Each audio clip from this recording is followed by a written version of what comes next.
niyo po ba, bawat 100 perasong manok, nagkakaroon po tayo ng laying rate po ng mga nasa 85%.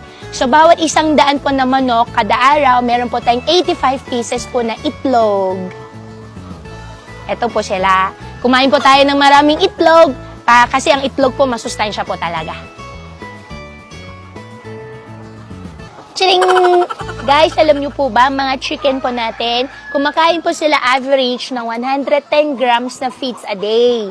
So, bawat isang manok po, 24 hours pala sila kumakain, at libitum, average po, isang araw, 110 grams ang kinakain nila, bawat isang hen. Tapos po, ang laying rate po nila is nasa 85% pa rin po sila as of the moment. Pag medyo pa-peak po, umaabot po tayo ng 92%, 90%.